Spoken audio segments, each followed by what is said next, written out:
अभी बात चल रही है आध्यात्मिकता की, तो आप ये स्पिरिचुअल कैसी है? आध्यात्मिकता का ऐसा है कि जैसे कि मैंने कहा हमारे घर में पहले से ही आध्यात्मिक वातावरण है। तो आपके जोड़ी से का नाम बता सकते हैं? नाम नहीं ले सकते क्योंकि शक्तिपात के गुरु का नाम नहीं लिया जा सकता, वो पति के बराबर होता है, जैसे पति अपने पति का नाम नहीं ले सकते। तो वो अभी इस संसार में इतने सालों तक भी सशरीर रहे वो रहते हैं वहाँ पे, तो उनका रोल क्या अभी सृष्टि में? बहुत बहुत अच्छा प्रश्न पूछा आपने। लो ये बिल्कुल सही है। वो डायरेक्टली भले ना, वो डायरेक्टली भले समाज में हमको ना दिखाई दे उनका योगदान, लेकिन इनडायरेक्टली उनका योगदान बहुत गजब समझे। इतना है कि आज्ञा से ही शायद सब बैठे चल रहा बैठे है कि भाई देखो आप गुजरात में रहते हो, अगर गुजराती नहीं हो तो भी बात याद रखो, गुजरात के सिंह नरसिंह मेहता हो, चाहे ज्ञानदेव हो, महाराष्ट्र के चाहे नामदेव हो, इन संतों के आप चरित्र पढ़ोगे तो आपको पता चलेगा कि हरि से बड़ा हरि का नाम, राम से बड़ा राम का नाम, मारू वनरा वन छे रूड़ू वैकुंठ नहीं रे आओ, ऐसा कहने वाला इस जम्मू का नरसैया।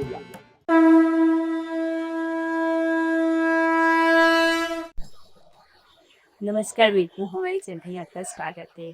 आज फिर से एक स्वामी जी गुरु जी इनके साथ ही बैठी और उनके बारे में वैसे तो उनका चेहरा ही उनकी पहचान है, जो बहुत खास उनके बारे में आपको बताने की जरूरत नहीं है। पर आज ऐसी इच्छा है मुझे कि उनके बारे में आप तक पहुंचाए सारी मान के, और एक गुरु तत्व के बारे में भी बात करेंगे। तो आइए हम स्वामी जी से बात करती है। स्वामी जी प्रणाम, आपके चरणों में दंडवत। स्वामी जी, आपके जीवन चरित्र के बारे में मुझे जानने की बहुत उत्सुकता है, और आपकी आध्यात्मिक यात्रा के बारे में हमारे व्यूअर्स को थोड़ा बताइए।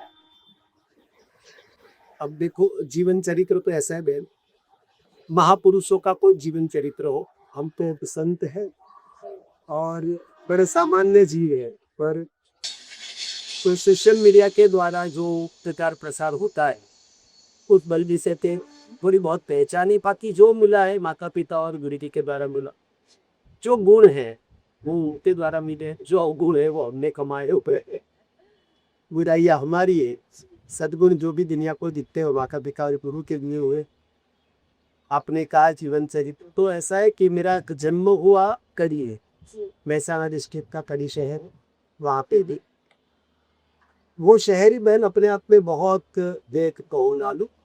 ऐसा कहा जाता था कि तड़ी सोना नहीं बड़ी, गुजराती में ऐसा कहते हैं इसके लिए, तड़ी सोना नहीं बड़ी। गाँव छोटा सा है, वो अपने अंग्रेज दुनिया करते हैं तो ना विलेज में आता है न सिटी में आता, टाउन में, लेकिन एक अलग ही संस्था। उस मिट्टी में उस पानी में जाने क्या गुण थे, कहाँ थे, ज्यादातर जितने लोग हैं अब उनका एक typical kind of behaviour, thought process बहुत अलग है, फिर विचार प्रक्रिया वगैरह। तो ऐसे शहर में जन्म हो, हम लोग महाराष्ट्र इंडिया में हैं। मेरे माता पिता श्री महाराष्ट्र से आए, दिल्ली में थे पिताजी 1957 और 1957 में वो लोग यहाँ पे आए गुजरात में। पिताजी की रेलवे में जॉब थी, फिर सबसे पहले कलोल, फिर मेहसाणा, फिर कड़ी में आए। हम 5 भाई बहन, सबसे बड़ी बहन है वो आंखों के डॉक्टर है। उनके बाद में जो बहन थे वो किचन लाइन में थे, रिटायर हो गए दोनों बहनें। उनसे उनके बाद वाले जो भाई है वो दक्षिण गुजरात यूनिवर्सिटी, इसके बाद अलग अलग यूनिवर्सिटी के वाइस चांसलर रह के थे। उनके बाद के भाई दिवन बल्लू भाई कांकरिया, जो कि गुजरात की नंबर 1 स्टील कही जाती है, वहाँ पे वो कंप्यूटर डिपार्टमेंट के हेड है। और सबसे छोटा मैं आपके सामने माताजी के कुटुंब में जो और पिताश्री के कुटुंब में, वो दोनों साइड में सबसे छोटा मेंबर में, क्योंकि वो दोनों भी अपने अपने कुटुंब में सबसे छोटे। तो खानदान शब्द वापरू तो खानदान में सबसे छोटा मैं। सभी का बहुत प्रेम मिला, माता के कुटुंब का, पिता के कुटुंब का। कड़ी में परवरिश हुई, माता पिता बहुत हाईली एजुकेटेड थे। एजुकेशन का महाराष्ट्र में बहुत वैल्यू होती है। किसी का भी विवाह वगैरह हो तो हम लोगों में क्या लेन देन वो नहीं पूछी जाती, सिर्फ पूछा जाता है एजुकेशन। हाँ, बेटी है, किसी की बेटी का अगर आप रिश्ता बताओ, किसी को भी भाई अमुक अमुक की बेटी है, अमुक अमुक का बेटा है, तो और कुछ नहीं पूछा जाए, एजुकेशन क्या। और मुझे बड़ा गर्व होता है कहते हैं कि एजुकेशन यानी केवल डिग्री वाला एजुकेशन, बिहेवियरल एजुकेशन की बहुत महत्ता है जीवन में।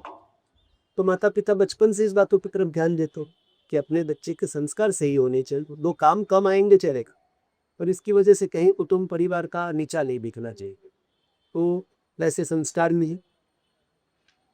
पढ़ाई में मैं बहुत स्लो था, होशियार नहीं था ऐसा ही कहूँ, क्योंकि मुझे रीडिंग का बहुत शौक था, मुझे लिखने का बिल्कुल शौक है। और टीचर्स तो लिखे बगैर तो मार्क देंगे नहीं। अच्छा, मुझे ऐसा भी था कि जितना ज़्यादा रैंक उतने अपने होशियार। तो क्लास में 60 बच्चे हो तो मेरा रैंक आता था 56, 55। मुझे ऐसा लगता था कि बड़ा रैंक है, यानी अपने ज़्यादा होशियार है। मेरे माता पिताजी तो हमेशा इस बात की कंप्लेंट रही उस दादा कि उनको बहुत परेशान किया है, ने बहुत परेशान किया है। पढ़ाई का बड़ा जोर था वो, पर क्या करूँ, इंटरेस्ट नहीं था इसमें। हाँ, प्रभु भक्ति में पहले से माताजी पिताजी दोनों प्रभु भक्ति में काफ़ी आगे थे। पूरा परिवार है, ईश्वर कृपा से, ये कृपा है, बिना कृपा के नहीं दे सकता। तो पढ़ाई ऐसे ही ठीक ठीक रही, पढ़ाई का तो खास नहीं रहा। फिर अहमदाबाद आए, अहमदाबाद में आने के बाद फिर थोड़ा करियर ओरिएंटेड हुए कि फिर भाई बहन सभी बहुत अच्छी जगह पे थे। पिताजी को बड़ी चिंता रहती थी कि क्या करेगा। पिताजी से भी ज़्यादा मेरी माताजी बहुत स्ट्रिक्ट थी, बहुत ज़्यादा स्ट्रिक्ट थी पढ़ाई के बाद, तो बाकी था तो सब सही था। तो उनकी वजह से ही पढ़ पाया। वो मेरे माता पिता नहीं होते तो दूसरे माँ बाप तो हार मान जाते कि अब नहीं पढ़ रहा तो छोड़ दे। पर फिर जैसे ही 10th 11th पढ़ाई आगे हुई, उसके बाद मैं आर्ट्स में गया। कि 12वीं मैंने हमारे साबरमती एरिया की स्कूल थी, SL पटेल, वहाँ पे मैंने 11वीं 12वीं साइंस में एडमिशन ले लिया। लेकिन बाद में पता चला कि डिसेक्शन की बारी आ गई। वो मैं इंदर तक में पढ़ता था, तब तो AB स्कूल प्रकार में ही था, बायोलॉजी वाला और मैथ्स वाला अलग। मैंने कहा मैं नहीं जाऊँगा, मैं किसी जीव की हत्या नहीं कर सकता। अब हमारे घर में सभी साइंस वाले, तो उन लोगों ने कहा अरे ऐसा नहीं होता, हम भी कोई हत्यारे थोड़ी है, पर पढ़ाई का पार्ट है इसलिए। मैंने कहा वो आप लोगों की दुनिया आप जानो, मैं इसी ना। और मेरे पिताजी और माताजी क्या भगवान ने अतिशय रखा पूर्ण, बहुत गजब थी। तो उन्होंने भी विरोध नहीं किया, मतलब बहुत समझा, बेटा करना पड़ता है। मैंने कहा नहीं, मैं जीन्स, हाँ वो मेंढक उधर दोबारा जिंदा हो जाता है तो मैं डिसेक्शन करूँ, ऐसा तो हो ही नहीं सकता, कोई जीव मर जाएगा तो दोबारा जिंदा नहीं कर सकता। मैं ऐसी बात पे अड़ा रहा, अगर जिंदा कर सकते हो तो मैं करूँ, तो जब हमको किसी को जिंदा करने का अधिकार नहीं है तो पढ़ाई के नाम पे क्यों मारा जाए, जब मैं उस फील्ड में जाने ही वाला नहीं है। फिर ऐसा हुआ कि अब क्या करें। फिर मुझे हमारे यहाँ के परिमल करके स्कूल है, वहाँ पे मुझे भेजा गया। ठीक है, दे दो परीक्षा वहाँ से ही। ये प्रस्टिस के साथ हमारी अच्छी पहचान है। फॉर्म भरने के दिन अभी बाकी थे 12वीं का, तो मुझे बोला कि कॉमर्स। अब कॉमर्स नहीं, वो डेबिट क्रेडिट पैसों की लेने आती है, मैं कंप्लीट पैसों से दूर रहने वाला इंसान हूँ। मुझे पैसा नाम से चीड़ आती है, बिल्कुल पसंद नहीं आती चीज। फिर ना ये साइंस में जा रहा है डिसेक्शन की वजह से, इसको हिसाब किताब में इंटरेस्ट नहीं आता, प्रॉफिट लॉस से दुनियादारी की बातें अच्छी नहीं लगती, तो फिर आर्ट्स करो। पर पेरेंट्स एजुकेटर को वो ऐसा नहीं मानते थे कि ये स्ट्रीम खराब होती है या आर्ट्स लो होता है या साइंस अप होता। वो सही मायने में जिसको एजुकेटर कहते हैं वैसे, मुझे कोई पढ़ाई, हर पढ़ाई अच्छी होती है। और फिर मैं गया आर्ट्स में। कुछ ही दिनों के बाद मेरा फॉर्म भरा गया, मुश्किल से मुझे लगता है 1.5 महीने के आसपास मैंने पढ़ाई की होगी टोटल। सुबह में तो विदाई हो चुकी थी, विदाई ये थी आपको मालूम होगा, 12th के बाद विदाई जो थे, और विदाई वगैरह हो चुकी थी, तो कोई फीचर वगैरह तो मुझे मालूम ही नहीं था, कौन क्लास अटेंड करने की बारी नहीं आई। किताब ये हमारी सोसाइटी में एक बहन रहती थी, इसके पास से उसने मेरे से प्रीवियस ईयर परीक्षा दी थी। उत्तरायण तो दूसरे दिन उसके घर पे गया, मान लेती लेक बहन तेरी, वो स्लिता करके नाम तो उस बहन था, स्लिता पटन, कि तुम्हारी ये किताब है। बोले आज उत्तरायण, उत्तरायण के दिन कहाँ आया, 2 दिन बाद मालजे में से निकाल के दूंगी। तो करीबन 1718 जनवरी को वो किताबें लाया, पढ़ाई की। पर मैंने जैसा कहा, मुझे रीडिंग का बहुत शौक है, मेरे घर में सबको है रीडिंग का बहुत शौक। वो सारी किताबें विदाउट टीचर पढ़ ली। लॉजिक नाम का एक सब्जेक्ट आता था, साइकोलॉजी आता था, बाकी के तो चलो कॉमन सब्जेक्ट थे। और इस तरह से उस वक्त कुछ 13-14 मार्च को परीक्षा थी, 1 महीने की पढ़ाई के बाद दिया, 84% आए थे। माताजी पिताजी का इंग्लिश बहुत अच्छा है, बहुत अच्छा इंग्लिश था। तो इंग्लिश तो मुझे अगले प्रीवियस डे मेरी माताजी ने पूरे लेसन पढ़ के कहानियाँ बता दी थी क्योंकि खुद में इंग्लिश अच्छा था। तो उस वजह से एक दिन की पढ़ाई में इंग्लिश में एग्जैक्ट 35 मार्क आए और इस तरह से 12वीं हो गई पार। फिर क्योंकि आर्ट्स था, फिर लिटरेचर में एडमिशन लिया। गणेश कॉलेज है, कहाँ पे लिया, R H Patel arts and commerce college, उसको गणेश कॉलेज भी कह के बारे, वहाँ पे एडमिशन लिया। फिर आज की इस तरह से पढ़ाई। फिर बाद में अमेरिकन लिटरेचर में मैंने बैचलर किया, मास्टर्स किया, एमफिल किया, और ब्रिटिश लिटरेचर के अंदर ही बैचलर किया, मास्टर्स किया, एमफिल किया। और इस तरह से जो कभी पास होने के फाफे पड़ते थे, ऐसा मेरे पेरेंट्स को लगता था ये पास भी होगा कि, तो आखिर डबल अंक ही नहीं है, इसीलिए लोग एमफिल बाबा कहते हैं। अच्छा। ये वजह है एमफिल बाबा। वो बीच में वो बाबा गॉट IITM बाबा हुए थे, वैसे उसी टाइम पे नाम मिला। पर मैं मानता हूँ कि IIT या एमफिल मायने नहीं रखता, मायने रखते इंसान पे बोल। बाकी वो तो IITM बाबा ने जो हरकतें की है, उसी टाइम पे भी मुझे उनकी हरकतें अच्छी नहीं लगती। ये तो बहुत छोटी उम्र का लड़का था, दुनिया की मोह माया या आकर्षणों से पूरी मुक्ति मिली नहीं, और मीडिया चढ़ा रहा था, और आध्यात्मिक तो बातें ही नहीं। इनको कोई बाबा कह रहा है तो फिर बाबा की हरकतें बाबा जैसी है नीचे।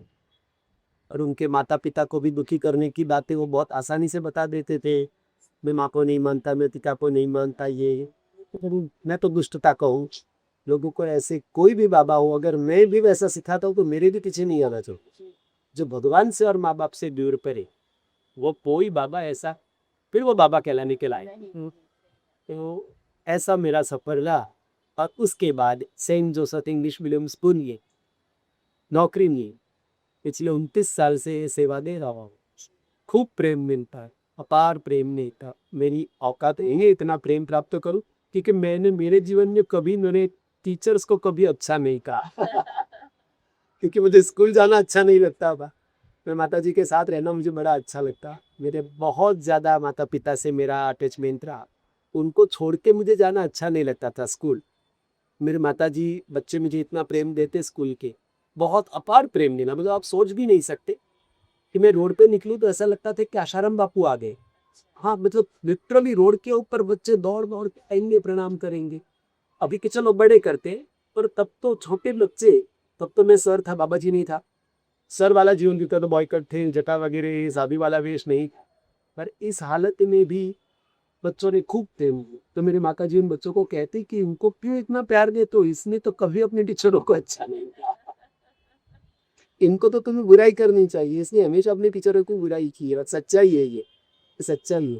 पर उन्हीं टीचरों के आशीर्वाद, उन्हीं माता पिता के और बच्चों का प्रेम कि आज एक छोटी सी पहचान है, अध्यात्मिकता की राह पर चल पाए।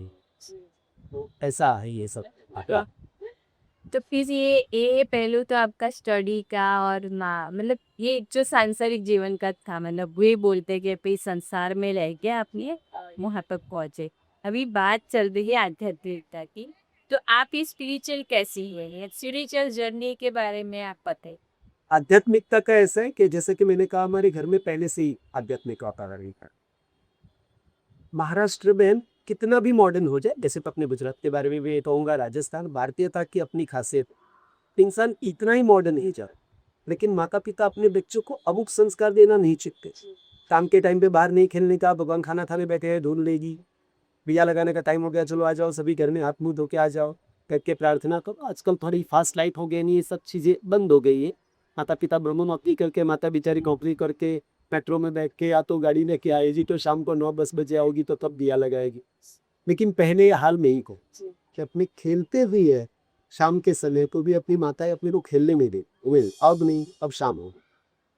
वो छोटी छोटी बातों जो माता पिता मेहनत करते हैं।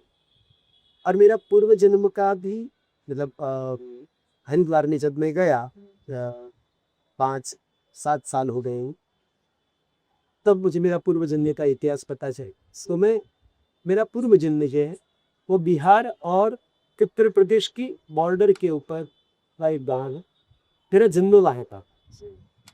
उस जन्म में मैं सब कुछ छोड़ते जा चुका था, हरिद्वार इच बीच में संसार छोड़ के गया सब, जो कि गलत है, नहीं जाना चाहिए इस तरह से। और फिर उसमें बहुत सारी ये हुई। आज भी मेरा शरीर की टेम्परेचर बहुत ठंडी, बहुत ठंडी, मुझे पंखा नहीं सहन। मैं ठंडा पानी नहीं सहन कर सकता। मुझे जरा सी हवा वगैरह लग जाए, गाड़ी के लिबास बंद कर देता हूँ। अब टू व्हीलर पे जाऊँ तो बालते ही रखूँगा, मुझे हवा नहीं सहन होती। कई बार ऐसा होता है मैं गर्मियों में भी हल्का सा गर्म पानी से लगता, और मुझे हिमालय की ठंडी नहीं मिलती। मैं केदारनाथ में जाऊँ, मेरे गुरु जी केदारनाथ के बसते हैं।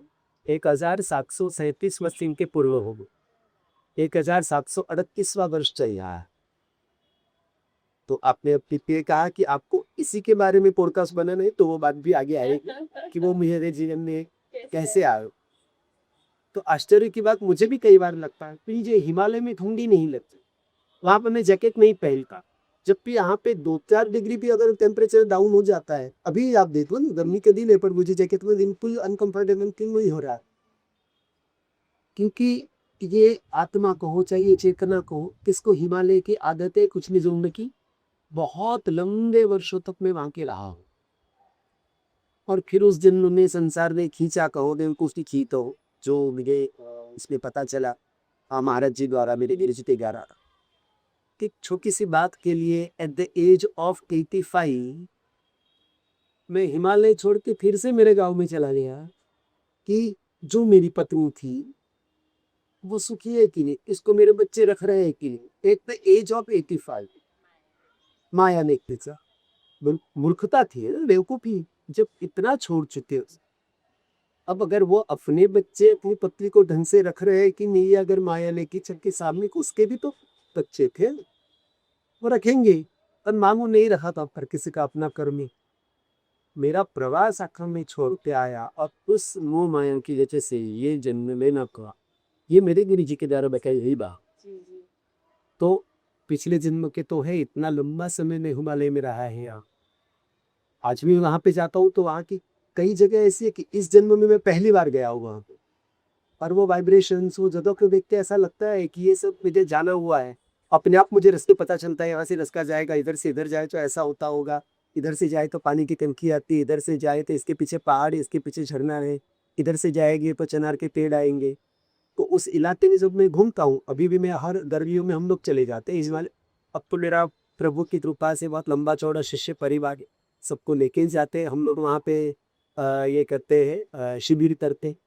खूब प्रेम दिया है बच्चों ने, मेरी भी जवाबदारी बनती है, तो उनके जीवन में भी शांति मिले, वो भी आगे जीवन में प्रगति, शांति होगी तो प्रगति हो। तो हम लोग अब तो बच्चों को लेके जाके, मेरे सब शिष्य को लेके जाता अभी मैं बच्चे ही बोलता हूँ, शिष्य कम बोलता हूँ। किताब रख उन्होंने मुझे प्रेम दिया है। तो वहाँ जाने के बाद ऐसी बहुत बार हमें दिपिया होती है भी, गुरु जी के द्वारा आदेश नहीं है कि उस गांव में भी नहीं जाना है जहाँ पे तुम्हारा पिछला जन्म गीता है, उस जगह पे नहीं जाना है गलती से।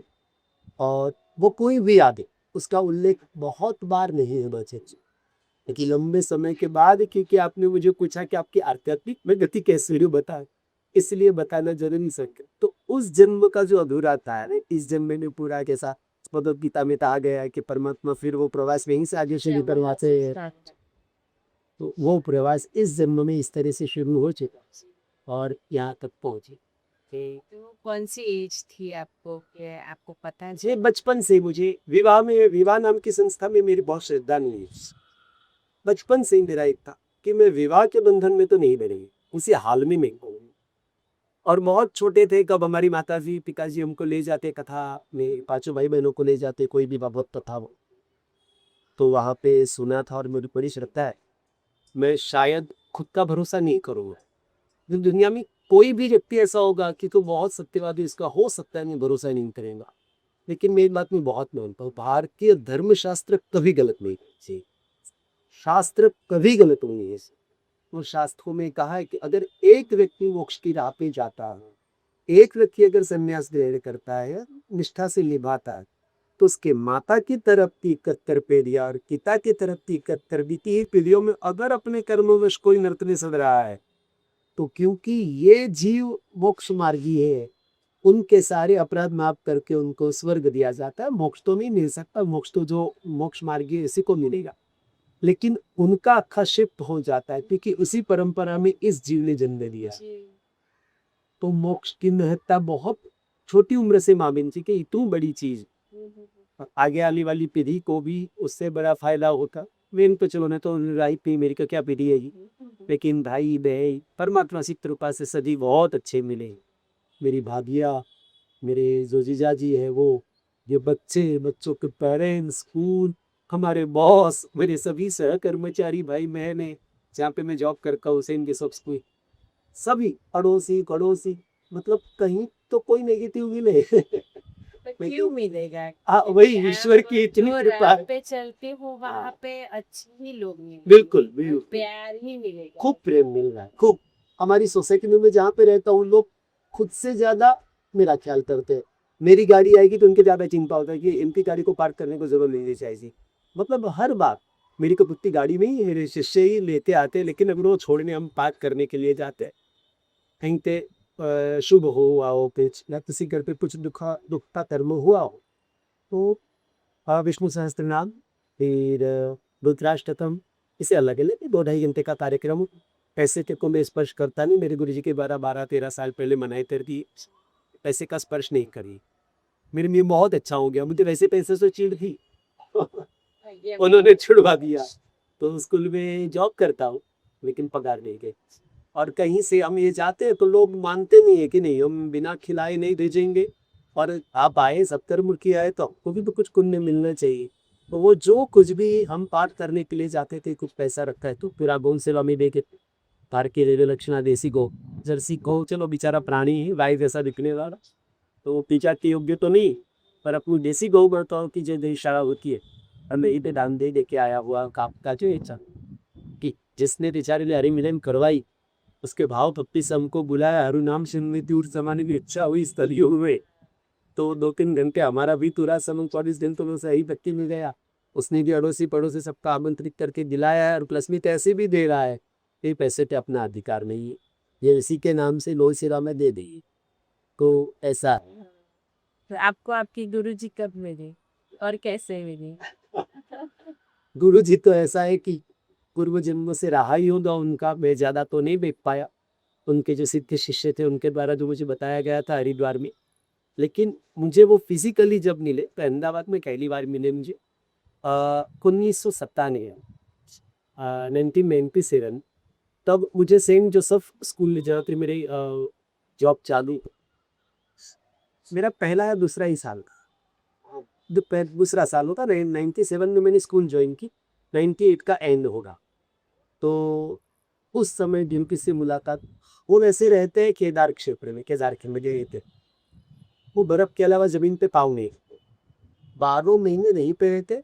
अन्न जल का तो नहीं कहूँगा, अन्न का त्याग है इतने वर्षों से, अन्न नहीं। जिस तरह से वृक्ष प्रकाश संश्लेषण की क्रिया के द्वारा, फोटोसिंथेसिस के द्वारा अपना खाना खुद बना लेता, उन्होंने अपने शरीर के जो पंचमहाभूत तत्वों उनकी इसी तरह से इसको योग के द्वारा तैयार किया। इस सूर्य प्रकाश, हवा और इसके बलबीते पे योग के द्वारा उन्हें अपना शरीर इतने वर्षों से टिका के रखा है। सर योगी की बात है, शरीर पर गेद्दी वस्त्र धारण नहीं करता। मेरे कई पॉडकास्ट में बात बता चुका हूँ, उनकी जटाएं इतनी ऊपर तक है, उसके बाद प्लस में बाल जमीन तक रेंग के, शरीर से बड़े उष्ट पुष्ट है, एक भी वस्त्र धारण नहीं करके। पर आपको लगेगा नहीं कि इतने दिनों से, इतने दिन में, इतने वर्षों से इन्होंने अन्न का दाना नहीं खाया हुआ, पर एकदम अलगारी मस्तराम बाबा है, और बर्फ के ऊपर ही रहना है। शरीर के ऊपर उनके जो कोई भी जगह होगी ये पर्टिकुलर, वहाँ पे वो जो योग साधना वगैरह करते होंगे, वहाँ की भस्म लगी हुई दिखाई देती है। अब आपको कैसे पता चला ये सच है? मुझे जब वो 97 में मिले तो बर्फ के मुझे पाँव नहीं रखते। अहमदाबाद में कैसे आप, ये सवाल होगा आपके मन में, होगा आपके व्यूवर्स के मन में भी होगा कि जब बर्फ के नीचे पाँव नहीं रख रहे, अहमदाबाद में तो बर्फ नहीं है, तो अहमदाबाद में कैसे? उनके एक गुरु भाई थे, उसी परंपरा में वो भाई कहला जाए, चाहे उम्र कितनी भी छोटी, उनके अहमदाबाद का ये जो गीता मंदिर, अभी तो गीता मंदिर एरिया बहुत डेवलप हो गया, तब वहाँ पे एक अंबिका लॉज करके एक लॉज थी, मुझे याद है कब तक, अंबिका या जैन ऐसा कुछ नाम। उसके जो मालिक थे वो करीबन 80 के आसपास की उम्र थे, 80-85 के आसपास थे। ये 98 की बात, 97-98 की बात आपके बता रहा हूँ। न्यूज़पेपर के अंदर उस टाइम क्या आया कि हिमालय के सिद्धयों के अहमदाबाद में पधारे। अब मेरे माताजी पिताजी का एक नियम था कि अहमदाबाद में मतलब हम जहाँ कहीं पे भी रहते, पहले कड़ी रहते तो कड़ी, कलोल रहते तो कलोल, अभी अहमदाबाद रहते थे तो अहमदाबाद, कोई भी महापुरुष अहमदाबाद में तो उनके दर्शन करने के लिए जाना। कोई संत के दर्शन हो जाए, संत की बड़ी महत्ता है, भगवान से भी ज्यादा संत के दर्शन का महत्व है अपने से। लेकिन उस वक्त ऐसा था कि मेरी माताजी की किटी पार्टी थी तो उनका जाना पॉसिबल नहीं था, हमारे घर पे किटी पार्टी। और पिताजी का तो मतलब जॉब से रिलेटेड था तो वो नहीं आ पाए। जॉब तो नहीं था, किसी काम से वो गए थे, उनका पेंशन का कुछ काम था तो उस वजह से ही गए। तो मैंने कहा ना, तो मेरे माताजी पिताजी को बहुत, आज भी वो दोनों इस दुनिया में नहीं रहे, पर मेरे लिए वो कांस्टेंट है। मैं कभी मानता ही नहीं को गए जिससे। मुझे लगा नियम टूट जाए, आपके मेरे माता पिता ने नियम नहीं तोड़ा, तो फिर मन में तो इच्छा थी कि बाबा जी आए, इनको दर्शन करने के लिए मैं जाऊं। अब उसी समय एक घटना ऐसी घटी कि हमारे पहचान वाले के उनको जॉइंट पे पूरे गठिया का रोग बोलते हो, तो गठिया होना, वो गए उनके वहां पे न्यूज़पेपर में पढ़े थे हिमालय के सिद्ध योगी आयुर्वेद की सारवार करते हैं, तो वो वहां पे गए और वापिस आए दूसरे दिन। तो मैंने पर्सनली उनको पूछा कि कैसा रहा, कल आप गए थे तो संत कैसे। अब वो जो भाई जिनकी मैं बात कर रहा हूँ वो थोड़े मटेरियलिस्टिक जीवन जीने वाले, तो उनको नहीं मालूम था कि साधु महात्माओं की बोली खड़ी बोली होते, वो हमारी तरह बहुत प्रेम से नहीं बोलते, वो धुतकारते हैं कि संसारी लोग उनके पास ना आए, हाँ माया के अंदर फंसाए नहीं। तो उन्होंने मुझे जवाब दिया, अरे क्या बोले, कैसा रहा, कोई अच्छा नहीं रहा। नहीं, अपने आप को संत कहते इस तरह से बोलते, नहीं समझाया, ऐसा नहीं बोलते, उनका तरीका ऐसा होता है कि माया में फंसे होते। बोले मुझे बोलते हैं लंगड़े, चल जा भाग यहाँ से ये। तो मैंने कहा नसीब है, उन्होंने अपने को लंगड़ा कहा, कुछ तो कहा, पर वो उनको हजम नहीं है। अब मैंने सोचा अब तो इनके दर्शन करने के लिए जरूर जाऊंगा। न्यूज़पेपर में तुम्हें पढ़ ही चुका था, और मेरे प्रिंसिपल सर से मैंने छुट्टी ली, इनका सर मैं कल नहीं आऊंगा। लेकिन इनका सुना सर तुम बड़े ये सब करते हो, मेरी क्लास कौन संभालेगी। मेरा कोई भी संभाले, मैं नहीं आने वाला। बड़े अच्छे हमारे ट्रस्टी, बहुत अच्छे। बोले नहीं मैं उनके टाक कर रहा हूँ, जाओ आप लाटवा।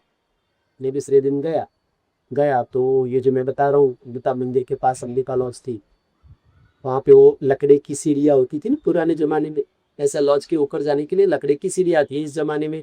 वहाँ पे मैं गया तो सब एम्बेसडर कार पार्क की हुई है रोड के, क्योंकि कब तो मारुति की हुई कि कार्तिक भारत में एम्बेसडर ही चलती थी।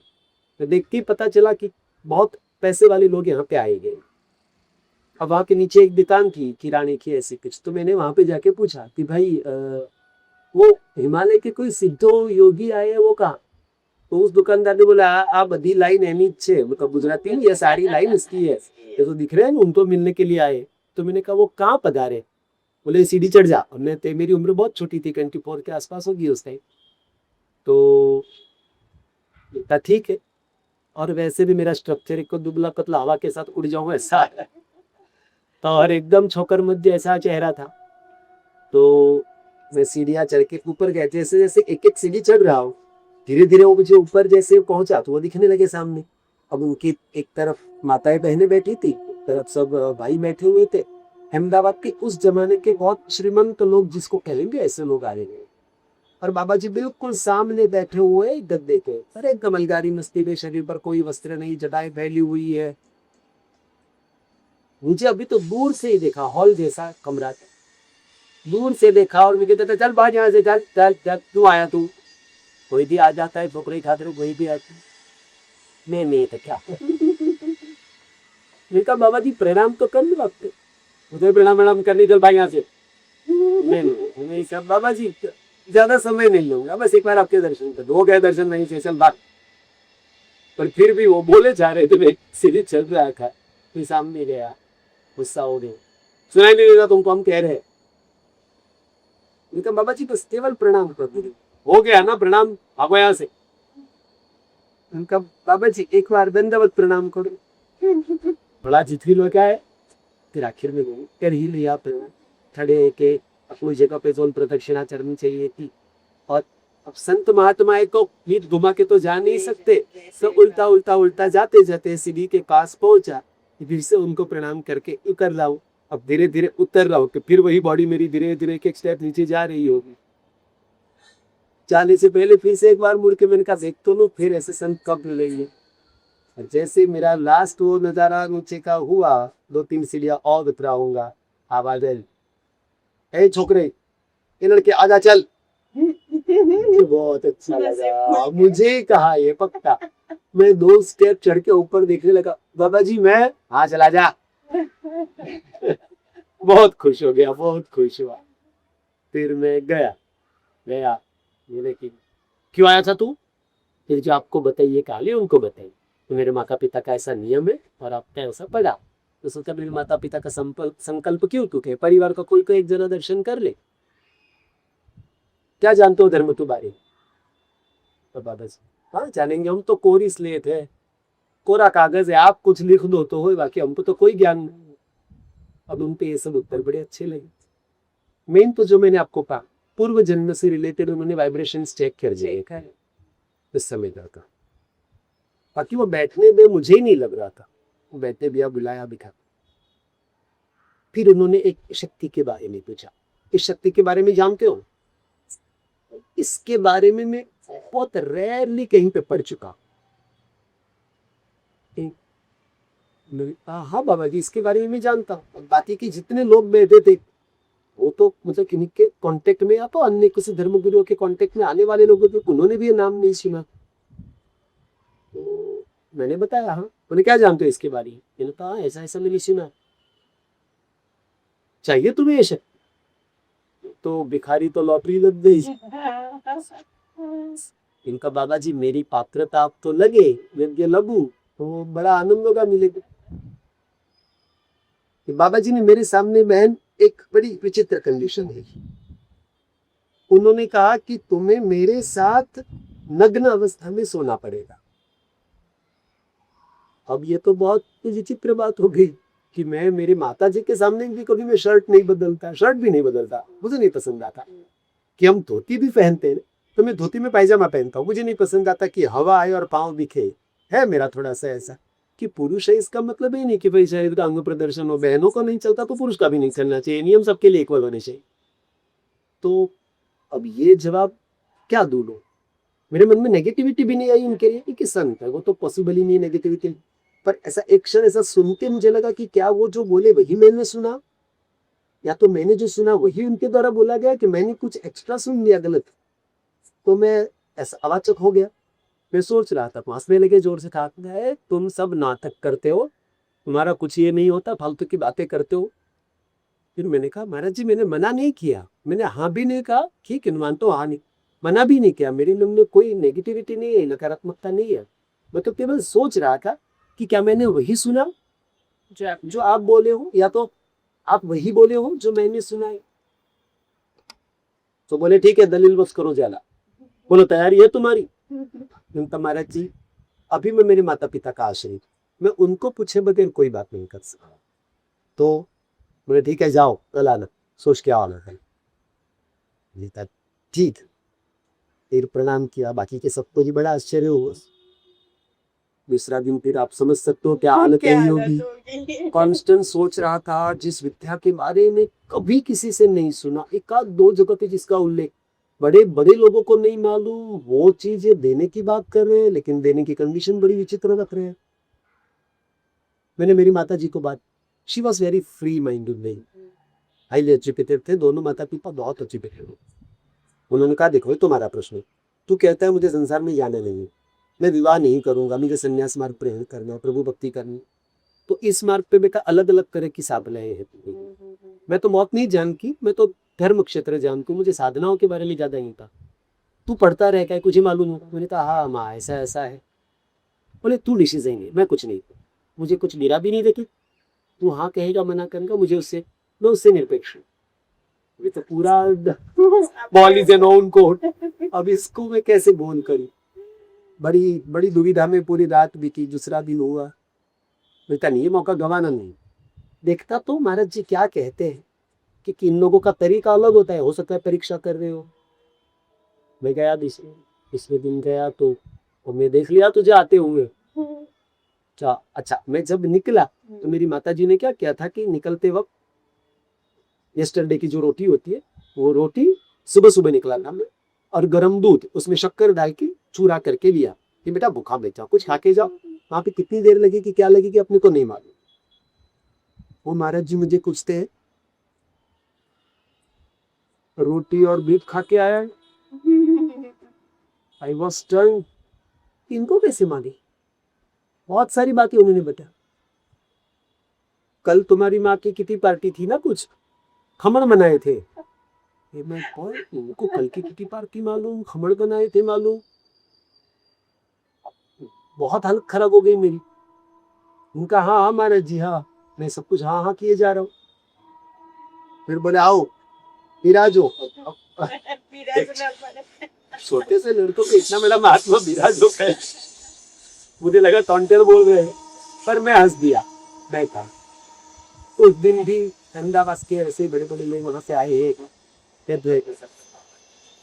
फिर उनके सामने बताया ये छोकरा अपने आप को बड़ा आध्यात्मिक समझते हैं। ये महाराज जी मैं कोई नहीं समझ रहा हूँ, मेरे क्या होता है। चुप रहो, तुझे तो झूठ बोलना है, चलो। वो बोलते थे ठीक है जी, भी योग देने लगा अपने आपके ये महापुरुष की बात इस तरह। अब उन्होंने फिर बताया कि तैयारी है तुम्हारी, हमने तुमको बताया था नग्न अवस्था में सोना पड़ेगा। फिर से सोचने की मुद्रा आ गई। फिर ठाका मार के जोर से हाथ ऊपर करके ऐसे, अरे बच्चा हम किसी को महंगा क्यों बेच, हम किसी को नग्न करें। ये तो हम तुम्हारी परीक्षा ले रहे थे, हमको देखना था कि तुम्हारी निष्ठा कितनी है, पर आज तुम आए, ये बहुत बड़ी बात। दूसरा कोई होता तो हमको घर पे जाके गालियां देता। मैंने पूरा समय देखा तुम घर पे मुझे गालियां नहीं दे रहे थे। इनका नहीं महाराज जी इतना करें नहीं क्या, पता हमारे माँ बाप के संस्कार में तो लज्जित करे, हमारी क्या औकात की संत महात्मा, हम समझ ना पाए ये बात। और बाकी बुराई करने का अधिकार नहीं है किसी तो की। तो ये सब बाकी वैसे भी अच्छी लगी, उन्होंने बाकी क्या वाइब्रेशन चेक कर लिए होंगे। फिर बोले नहीं नहीं बच्चा ऐसा कुछ नहीं है, हाँ सोना पड़ेगा, लेकिन तुम तुम्हारे पूर्ण कपड़ों में होंगे, हम हमारे पूर्ण कपड़ों में, तुम्हारे और मेरे बीच में 1.5 से 2 फुट का अंतर होगा। उनको जिनका घर था उन्होंने बता दिया इधर ऐसे बिछा दो। उनको एक तो मैट कैसा दिया गया, मैट तो नहीं थी उसे माए पर गद्दे जैसा, मुझे जमीन पे सुलाया। उन्होंने कहा हम हमारा हाथ तुम्हारे सिर के ऊपर रखेंगे और हमारा दाहिना पांव जो है उसको तुम्हारे पांव के ऊपर है। तुम्हारे अंदर बहुत गजब की विद्युत की तरंगे पैदा होगी, कुछ लोगे भाग के जाने की इच्छा करेगी, चीखने की इच्छा करेगी, लेकिन ये कुछ मत करना, कुछ समय तक होगा। तुम क्या बोलते हो तुम्हारी भाषा में, यहाँ सेकंड, कुछ सेकंड तक होगा, सह ले। उसके कुछ दिन बाद तुम बीमार पड़ोगे, तुम्हारे अंदर की क्या पॉलिटी है उस अनुसार वो नेगेटिविटी निकलेगी बीमारी के लिए, पर उसके बाद तुमको ये शक्ति तुम्हारे अंदर प्रविष्ट हो जाएगी। उसकी वजह से फिर तुम्हें आगे 28 तरह की और शक्तियां मिलेगी अंदर का। मुझे तो मेन क्योंकि उसके बारे में थोड़ा सा पढ़ चुका था, मुझे मालूम था ये चीज बहुत दे सकता हूँ। वैसा ही हुआ। सब वो बाकी के अहमदाबाद में इस समय के सब श्रेष्ठी लोग वहाँ पे बैठे हुए थे, माताएं बहनों की कब तो बाबा जी उस तत्व जैसा ऊंचा था उसके ऊपर सो गए। 1.5-2 फुट दूरी पर मुझे लेटाया गया और उन्होंने अपना दाहिना हाथ और दाहिना पाँव, पाँव से मेरे पाँव को जबरदस्त दबाया और हाथ से सिर के ऊपर रखा। उन दोनों के बीच में 1.5 फुट का डिस्टेंस होगा। और मैंने बोला था उस मुताबिक, मुझे बोला कि अपने कुल देवी देवता को याद करो, माता पिता को याद करो, उनको प्रणाम करो, ये सब उन्होंने पहले बताया। और बहन आप नहीं मानोगे, जो मेरे अंदर उस समय पे, मुझे नहीं मालूम कितना समय, उन्होंने तो सेकंड कहा था, पर मुझे लग रहा है वो शायद एक युग बीत गया, क्योंकि इतनी तकलीफ थी कि आपको कोई 240 करण का ये दे रहा होते वक्त का करल तेरा, ये हालत पॉसिबल ही नहीं था उस टाइम तक। उनकी कृपा थी जो मैं सह पाया। उसके बाद पूरी मेरी चमड़ी का कलर फीका पड़ गया। वैसे मैं कलर से काला हूं, मैं कोई बुरा इंसान नहीं हूं, पर एकदम फीका हो गया। पर एक शक्ति बहुत फील हो गई अंदर, ऐसा मानो कि इस छोटी सी जगह में किसी ने पावर हाउस रखी है। उन्होंने कहा वो तो खड़े हो गए अपनी जगह से, मुझे बोला थोड़ी देर लेते रहो, हम कहेंगे सब तक, बोले लेते रहे। वो तो बाकी लोगों से बातें करने नहीं देती, तो बहुत कॉमन बात हो। और फिर वो जो लॉज के मालिक थे उनको कहा उनको शिकंजी पिला दो। मुझे खड़ा होने को कहा, शिकंजी पीने को कहा। बोला तो बैठे रहो, तुम्हारे कान में एक मंत्र बताया जा रहा है, इसके मैं जाप करें। आज से मैं तुम्हारा शक्तिपात का गुरु हूँ। तुम्हारे ऊपर ये जो हुई ये शक्तिपात। अभी शक्तिपात मिलना आपको आध्यात्मिक को आपको मालूम है, जब तक आपका कान वाला मंत्र ना फूका गया हो आपके शक्तिपात का गुरु नहीं मिल सकता। और ये सबको नहीं मिलता, शक्तिपात सबके ऊपर नहीं मिल सकता। अब मेरे कान में मंत्र फूकने वाले मंत्र गुरु है सुधांशु जी महाराज, जो दिल्ली में विराजते। टीवी में उनके बड़े सत्संग आते हैं, आप जानते भी होंगे। तो मैंने उनसे गुरु मंत्र लिया हुआ है सालों पहले। और पर मैंने जैसा कहा कि मेरी गजब की निष्ठा, मैं अध्यात्म के अंदर बहुत प्रोत हो जाता हूँ कि माँ बाप की दे ले, परमात्मा की दे ले। तो ऐसा कहते हैं, शास्त्र ऐसा कहते हैं कि जब आपका गुरु मंत्र पूरी श्रद्धा से खुद जपा जाए, तब आपके जो इष्ट आराध्य देव होते हैं, कि गुरु मंत्र लेते हैं कि पहले इष्ट आराध्य देवता ही किए जाते हैं, तो इष्ट आराध्य देव की कृपा से आपको जीवन में तभी आ सकते हैं शक्तिपात के दिन। तब तक शक्तिपात ही है।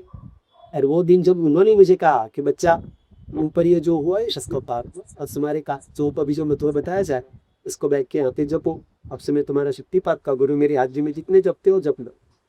और फिर उस दिन मुझे घर के आने में बहुत देर हो गई, क्योंकि सुबह सुबह गया था और काफ़ी मुझे लगता है उनके माने को बस्ती इतनी व्यवस्था भी नहीं की, और शायद 7:30-8 बज गए वापिस आने में। पर वो दिन और वो घड़ी उन्होंने तो एक ही बार कहा था कि तुम्हारे अंदर 28 तरह की विद्याएं जागृत हो। वक्त जाता गया, ऐसे पता चलने लगा कि मुझे आयुर्वेद का बहुत अच्छा ज्ञान है। तो ज्योतिष कहीं पे नहीं से कभी मेहनत नहीं की मैंने ज्योतिष के पीछे। मुझे अपने आप ज्योतिष की देखना है, ज्योतिष का बहुत अच्छा पता चलता है। ये सब देन सदगुरु की देन। मुझे कुकिंग का बहुत अच्छा कुकिंग आता है बहुत अच्छा पकाता हूँ। तो वाणी शक्ति बहुत अच्छी मिली है इसी कृपा से। एक जमाना था कि मेरे बड़े भाई है, वो मेरे माता पिता को कई बार कंप्लेन करते कि ये क्या है, घर में कोई आता है तो ड्राइंग रूम में बैठता नहीं है, किसी के साथ बात नहीं करता, अंदर चला जाता है, इसको आदत डालो थोड़ी, कि मेहमान आए तो ये सीखेगा कब। Because I could not face so many people. मैं व्यक्ति को हाँ एक अलग स्वभाव ही अलग था। आज की डेट में ऐसा है कि इतनी बड़बड़ करते हैं कि आप सामने लाख की भीड़ स्टेज के ऊपर धक्का मार दो, कुछ भी नहीं मालूम होगा तो भी 5 घंटे तक पब्लिक को पकड़ के रखने की बात, ये सब की तो अब 28 में और कौन सी भीट नहीं मालूम, पर नेचुरोपैथी है, आयुर्वेद है। पेड़ को देख के ज्यादातर, ऐसा 100% तो नहीं कहूँगा, पेड़ों को देख के मुझे पता चल जाता है कि ये पेड़ इस रोग में काम आ सकता है, ये पत्ते इसमें काम आ सकती। मैं रोज दिन में 5 बार स्नान करता हूँ, 5 बार। पानी बहुत वेस्ट नहीं करता दुनिया वाले जितना एक बार में नहाते उतने पानी में मैं 5 बार नहा लेता हूँ, 2-3 टम्बलर में। क्योंकि कोई भी नेचुरल रिसोर्स का वेस्टेज नहीं होना चाहिए, चाहे बिजली हो, पानी हो, समय हो, पेट्रोल हो, कुछ भी। इसकी बचत में बहुत ज्यादा मानता हूँ। बहुत है नहीं बहुत, मेरे साथ रहना बड़ा मुश्किल है, मैं अतिशय बचत में मानता हूँ। मेरे साथ अगर मेरे शिष्य रहते तो उनको धन्य को रह पाते मेरे साथ। तो पानी बहुत कम वापरता हूँ, लेकिन दिन में 5 बार स्नान करता हूँ। सबसे पहला स्नान होता है रात को 2 बजे। रात को 2 बजे स्नान करके ध्यान करने के लिए बैठता हूँ, सुबह के 6 बजे। ये टाइम पूरा ध्यान का होता है धीरे जी का, उनका ध्यान करता हूँ। मॉडर्न इसमें कहेंगे तो मेडिटेशन है मुझे मेडिकेशन वगैरह शब्द अच्छे नहीं लगते, पर उसमें अल्फा प्लस प्लस नाम का लेवल है था। तो उस अल्फा प्लस प्लस लेवल पे इस चेतना को ले जाना होगा, और तब जाके गुरु जी का पता। वो चेतना मुझे वहां पे नहीं दिखा, जो जीवन के प्रश्न हो घटाते वो 6 बजे तक का फिरा समय उनका ये डांट पड़ती, भरपूर डांट पड़ती है। दिन भर में कोई भी मुझे, मेरे जो शिष्य, आप कभी मेरे शिष्यों को अलग ले जाके पूछो भी, आपको जवाब ले ले कि आपके गिरी भी सबसे ज्यादा किससे लगते हैं, भूत प्रेत हैं, तो नहीं, वो किससे से नहीं करते। उनको दिन भर एक डर लगता है कि रात को बाबा जी आएंगे 2 मशीन गन लेकर खूब डांटते हैं, जरा सी गलती हुई है तो बड़ा प्रेम है, बहुत प्रेम है। ऐसा प्रेम होने वाला कौन देखता है। तो आपके जोड़ी से का नाम बता सकते हैं? नाम नहीं ले सकते हम, क्योंकि शक्तिपात के गुरु का नाम नहीं लिया जा सकता। वो पति के बराबर होता है, जैसे पति अपने पति का नाम नहीं ले सकते, उनका नाम तो नहीं ले सकते। पर एक है कि वो सदैव ब्रह्मानंद में रहे, ब्रह्मानंद में नित्य रहने वाले। तो अभी उनका सूक्ष्म शरीर के माध्यम नहीं से नहीं है नहीं, कि है सूक्ष्म स- शरीर स- नहीं, सूक्ष्म शरीर ये है। हाँ अच्छा, स्थूल शरीर है। स्थूल शरीर स्थूल है। शरीर उन्हें टिकाते रहे। आश्चर्य की जो बात मैं बता रहा हूँ, हाँ, इसीलिए मैंने बताया कि किसी वो आपके वहां व्यूअर्स से है उनके मन कैसे में भी, आए? हाँ, व्यूअर्स के मन में भी होना बहुत जी, स्वाभाविक है जी, कि भाई ऐसे कैसे शरीर है। नहीं, ये विद्याएं अपने देश में थे। हाँ, हम खाली पुराणों में या इसमें पढ़ते कि ऐसा नहीं, सालों साल शरीर को कैसे टिकाया है। क्योंकि मैं ज्यादा प्रश्न तो उनको नहीं पूछ सकता, लेकिन शुरू शुरू के साल में बुद्धि नहीं थी तो बेवकूफ की तरफ पूछ लेता था उनको ध्यान अवस्था में कि महाराज जी फिर आपका शरीर इतना कैसे। तब वो हंस देते, अरे बच्चा ये पंच महाभूतों से बना हुआ शरीर है, लेकिन अभी ये चलता है पंच महाभूतों की इच्छा से। जब तुम इनके ऊपर एक एक के ऊपर विजय हासिल करते हो, फिर उनकी सत्ता खत्म है। तो ऐसे महापुरुष जैसे हिमालय में अभी आपने बताया कि ऋषि के यहाँ तो बहुत सारे हैं। इतने सालों से अभी भी कन्नौज में हिमालय में। बिल्कुल गुरुजी बताते हैं ऐसा। हाँ, तो वो अभी इस संसार में इतने सालों तक भी सशरीर रहते हैं वहाँ पे, तो उनका रोल क्या अभी सृष्टि में? बहुत उनका बहुत रोल अच्छा प्रश्न पूछा आपने। क्या बहुत है? कि ये सवाल आपके व्यूवर्स को भी बहुत जनों को होगा और सामान्य जनमानस को होना बहुत स्वाभाविक है। मेरे भी संपर्क में आने वाले कई लोग ऐसे जिनकी संसारी सोच है, वो बेचारे पूछ बैठे तो वैसे तो मोक्ष जरूरी है, तो शरीर छोड़ना ज्यादा अच्छा मानते हैं कि मृत्यु को तो अपने शास्त्रों में महत्वहीन कहा है, तो फिर आपके महाराज जी ने क्यों शरीर टिकाए रहो। हाँ, मुझे ऐसे सवाल ये ऐसा इसी ये सवाल आ रहा है कि देखो इतने सारे महात्मा हिमालय में है, सशरीरी है और सरिषी गिला, तो उनका कार्य इस सृष्टि चारण के लिए कहीं ना कहीं तो ये है, इसीलिए रहे होंगे शायद। बिल्कुल मुझे ये जवाब अपने भी आ रहा है, कई बार इसलिए समझाने में बोलते हैं। मैं इसलिए सवाल पूछ हाँ रही नहीं बरोबर आपका कहना उस दृष्टि से भी सही है, क्योंकि अपने बड़ों के मुख से अपने कई बार ये बात सुनते हैं कि अच्छा हो जाए, तो लोग ऐसा बोलते हैं, बड़े लोग बोलते थे। आज की नवी जनरेशन तो नहीं बोलती, पुराने लोग ऐसा कहते हैं, अरे अपने किसी के पुण्य का खाब, है ना। ऐसा बड़े लोग हमेशा ऐसा शब्द वापरते। हमको क्या मालूम, बड़े बड़े महात्मा लोग उनके पुण्य से धरती चल रही है। जी। तो ये बिल्कुल सही है। वो डायरेक्टली भले ना, वो डायरेक्टली भले समाज में हमको ना दिखाई दे उनका योगदान, लेकिन इनडायरेक्टली उनका योगदान बहुत बेजत सांस है। ये तो मैं आपको दोनों दृष्टि से बताऊंगा, ये बात एग्जाम्पल के साथ भी बताऊंगा। रही बात लोगों के मन में सवाल होना, मुझे कई लोग पूछते कि मृत्यु को तो मंगल दिन कहा गया, तो फिर महाराज जी क्यों शरीर टिका गए। कभी पहली बात तो इस तरह से लेंगे, महापुरुष है ये। साइंस की दृष्टि से जो बातें इम्पॉसिबल है उसको आप ऐसा नहीं सोच सकते कि अध्यात्म की दृष्टि से पॉसिबल नहीं हो। वो तो एक जो परमात्मा जो परम चेतना है, yes, उनकी आज्ञा से ही शायद सब बैठे चल रहा बैठे है। वो अपने नहीं कह सकते उसके बारे में, हाँ। ऐसे सवाल करना मूर्खता ही है। तो भी मैं उनको जवाब देता हूँ कि भाई देखो, आप गुजरात में रहते हो, अगर गुजराती नहीं हो तो भी बात याद रखो, गुजरात के सिंह नरसिंह मेहता हो, चाहे ज्ञानदेव हो महाराष्ट्र के, चाहे नामदेव हो, इन संतों के आप चरित्र पढ़ोगे इनको आपको पता चलेगा कि हरि से बड़ा हरि का नाम, राम से बड़ा राम का नाम, मारू वनरा वन छे रूड़ू वैकुंठ नहीं रे आऊ। ऐसा कहने वाला इस जमीन का नरसैया कि मुझे वैकुंठ में तेरे कोई इंटरेस्ट नहीं है, तेरी भक्ति करने में जो मजा है, जो प्रवास में मजा है व्यक्ति के, वो परमात्मा को पाने में नहीं है। तुझे आना है तो आ, मैं नहीं आऊं।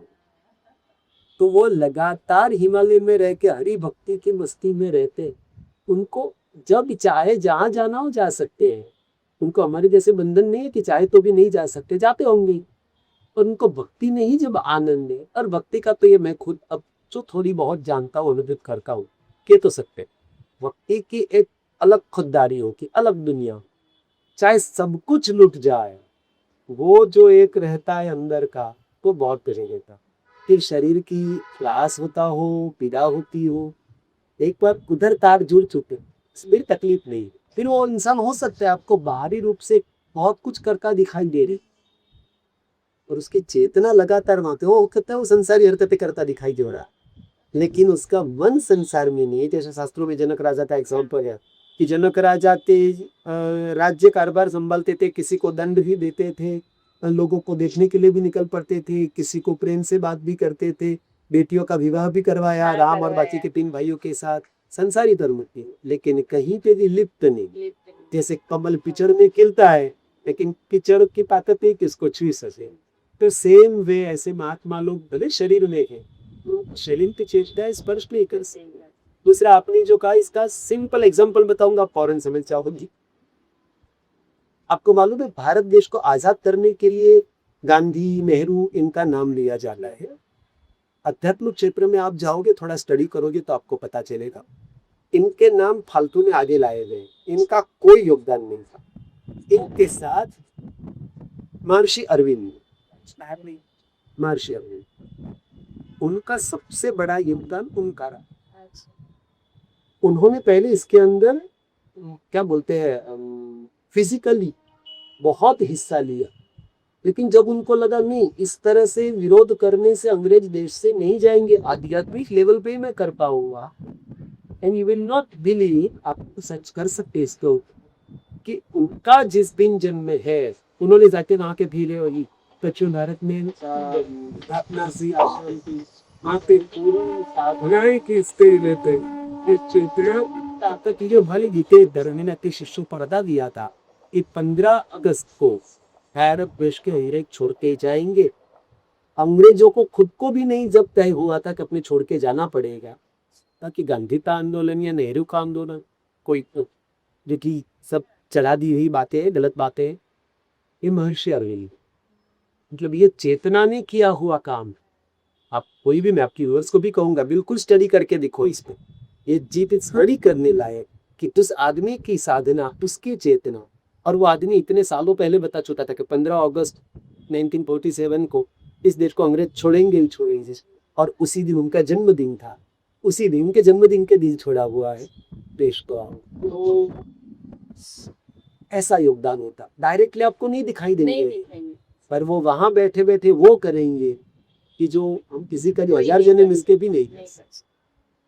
तो सही बात है गिनी जी। अभी तो ऐसा लग रहा है कि मैं आपकी बातें बहुत सीखती रहूं, और आपके गुरुजी के बारे में मुझे जानने का बहुत मतलब ऐसा है कि मैं अभी जाके कह के आऊँ उनको। ये तो बहुत जने, मेरे सगे भाई बहन भी पूछते हैं कि गुरुजी के हमको दर्शन नहीं होंगे। मेरे भाई बहन से ज्यादा मेरे आप शिष्य, आज रात को बैठोगे ना तो मेरे बारे में जरूर बात करना कि बच्चे आई। यही सवाल आता है मेरे सारे शिष्यों के द्वारा कि गुरुजी आपको डांट, ऐसा बोलना योग्य है कि नहीं मुझे नहीं मालूम, पर मेरे जो शिष्य हैं, अब उनको मैं हर एक बात बताता हूँ। आज गुरुजी ने ऐसा कहा, गुरुजी अब मैंने चाइना का पासपोर्ट, मतलब चाइना में आता है अपना मानसरोवर, ये बात है 2003-4 की। तो पूरा भारत भ्रमण को पिताजी रेलवे में थे, तो उनका ऐसा था कि गर्मियों की छुट्टी में हमको महाराष्ट्र में जाते थे कि नहीं, रिश्तेदार से दूर नहीं होने का, अपने ऑलरेडी गुजरात में रह रहे, बाकी के सारे रिश्तेदार वहां रहे, तो बच्चों को चाचा चाची, मामा मौसी, बुआ, सबका प्रेम मिलना ही चाहिए। तो हर गर्मियों के वैकेशन में वहाँ रहते थे, और दिवाली और बाकी की अगर छुट्टियाँ आती है तो पूरा भारत का उन्होंने दर्शन कराया, 12 ज्योतिर्लिंग, 4 काम, सब कुछ हो चुका था हमारा। अब यही बात मैं मेरे शिष्यों को करवाता हूँ कि वो मुझे पितावत प्रेम देते हैं, मेरी जवाबदारी है, तो हम लोग हर वैकेशन में निकल पड़ते हैं, क्योंकि मेरी नौकरी चालू है, पगार नहीं देता पर नौकरी चालू है, तो वैकेशन पड़ता है तो बच्चों को ले जाता हूँ। अब बच्चे क्या, वो भी कमाते हैं, उनके भी घर पे परिवार है, बुरी बच्चों वाले हैं, मल्टीनेशनल कंपनी में सभी नौकरी करते हैं, AI इंजीनियर्स है, चार्टर्ड अकाउंटेंट्स है, डॉक्टर्स बहुत सारे हैं, इंजीनियर्स है, सभी बहुत हाईली एजुकेटेड प्रजा है, सेंट जोसेफ स्कूल की पढ़ी हुई। पर जितने आते हैं उनको मैं लेके जाता हूँ, छुट्टियाँ उनको मिल जाएगी। तो जब इस तरह का हम प्रवास वगैरह करते हैं, तो अपना प्रश्न क्या था कि आपके गुरुजी से बात करना। हाँ, तो वो लोग ये बोलते हैं, मैं उनको बातें बताता हूँ इस तरह से, वो बोलते हैं कि गुरुजी, आपको गुरुजी डांटते हैं, वो सुनना हमको बहुत अच्छा लगता है। नहीं, मैं ये अभी बोल रही हूँ कि आज रात को आप बैठो ना, जब 2 से 6 के बीच में, तो बोलना मैं कि आपको जो बता रहा पुनः हूँ, करके है वो। मैं आपको बता रहा आपसे हूँ, वही मिलना बात बता चाहते रहा हैं। हूँ, उसी बात पे आ रहा हूँ कि उनको इतना जानने की इच्छा होती है, मेरे भाई बहन को भी बहुत इच्छा होती है कि मैं जब उनकी बातें बताता हूँ, तो जिस तरह से तुम तो मेरे लिए बेटी बराबर हो, बहुत छोटी हो मुझसे, तो वो मेरे भाई बहन, मेरे शिष्य, वो लोग भी इतना इंटरेस्ट लेके हंस हंस को सुनते हैं। बाप रे, इतने स्पीक थे, कभी हमको डांट पड़ेगी कि नहीं, कभी हमको फटकार पड़े तो मजा आएगा नहीं, कभी अब वो उनकी कृपा है, विनय जी नहीं मिलेगी मुझे नहीं मालूम। और जब मैं मुझे पड़ी डांट के बारे में बताता हूँ, मैं बड़ा डरा हुआ सहमा हुआ होता हूँ, लेकिन उन सबके चेहरे देखता हूँ, सबके सब हंस रहे होते हैं, उनको ऐसा लगता है इसको भी डांटने वाला कोई तो है। क्योंकि मेरा स्वभाव है थोड़ा चिड़ियल स्वभाव है, चिढ़ जाता हूँ, अमुक चीजें मुझे नहीं चाहिए, ये शास्त्र विरुद्ध अमुक काम नहीं करने, तो अब शिष्य है तो डांटना ही पड़ेगा। तो उनको फिर कब मजा आती है कि आज उनको भी डांट पड़ी है। पर खूब कृपा है, आपको पता है। अब वो आए थे इसीलिए, जो मेरा मेन अपनी बात रहेगी ना, अहमदाबाद 97 में वो इसलिए आए कि उनके जो गुरु भाई थे उनको कैंसर था। तो कैंसर की वजह से उनके आखिर के दिनों में ये जो लॉज मैं आपको बता रहा हूँ, इसके मालिक में उस परिवार के पैसे वाले थे, इस जमाने में काफी श्रीमंत परिवार रहा, उनकी सारी सेवा शुश्रूषा उस परिवार की। अब उनके जब अंतिम समय आया तो सन्यासी की लीधी तो सन्यासी ही कर पाएगा। तो इनको जानकारी भेजी गई इनके द्वारा ध्यान अवस्था आज कि अब मेरा अंतिम समय आ गया है, वे तो संसारी लोग हैं, मेरे अंतिम क्रिया नहीं कर पाएंगे, तुम आ जाओ, मेरा गुरु भाई के ऊपर तो अधिकार है, तुमको तो मैं भी ना सकता हूँ। और इसलिए वो आए थे ना, इनकी भाई थे ये, उनकी अंतिम विधि वगैरह सब कुछ उन्होंने कर दी। लेकिन तब तो ये पेपर में एडवर्टाइज आने का सवाल नहीं था। लेकिन मरने से पहले उन्होंने इनको एक वचन में बांधा, इस संसारी व्यक्ति ने मेरी बहुत सेवा की, हम किसी का कुछ ले नहीं सकते, हम सन्यासी हैं, मैं भी किसी का कुछ नहीं ले, मतलब मेरे सगे भाई बहन भी मुझे कुछ दे, नो ये सब मैंने पूर्व जन्म में जो कमाया है, मतलब नौकरी के जब तक मैं पगार लेता था, वो जो मेरी संचित थोड़ी बहुत पूंजी पड़ी है बैंक के लिए, मैं उसमें से किसी के लिए पैसा चुका दे। कि मानो आप मेरे लिए कहीं गई और बहुत श्रद्धा भक्ति बहुत से कुछ लेके आई, नहीं गुरुजी आपको रखना पड़ेगा, नहीं पता मैं नहीं रखता हूँ, अब बहुत ही भाव है तो भी ठीक, इसकी प्राइस नहीं करी, तो वो जो पैसा है मेरे पास जो थोड़ा बहुत संचित पूंजी, इसमें से मैं दे ही दूंगा, क्योंकि हम किसी का ले ही नहीं सकते, ठीक है, अयाच प्रो। तो इसकी वजह से क्या होता है कि वचन लिया। उन्होंने वचन दिया कि अपने किसी का कुछ ले नहीं सकते, तो तुम एक काम करो, मैं तो अब मेरे प्राण छूट रहे, लेकिन तुम पर तो मेरा अधिकार है, तुम मेरे गुरु भाई है, इनकी एक इच्छा पूरी कर दी, ये जो परिवार मेरी सेवा कर रहा है, उनकी अंत्येष्टि अंतिम विधि वगैरह जो कुछ करना होगा वो करके आए। बाद में फिर उन्होंने इस परिवार के कुछ, भाई मैं वचन देता हूँ, आप लोगों की जो इच्छा हो मुझे बताओ, मैं उसको पूरी करने के लिए मैं रहा। वो परिवार चाहता तो बहुत कुछ मांग सकता था, क्योंकि उनको तो मालूम था बाबा जी क्या चीज़ है, पर वो जो मैं कह रहा हूँ ये थी कि भाई इसके जो बाबा इसके मालिक थे, उन्होंने कहा महाराज जी अगर आपको करनी है कृपा करो, मैं जब तक जीवित थी, मेरे प्राणों में त्राण है, तब तक वर्ष में एक बार यहाँ पे 2-3 दिन के लिए आया।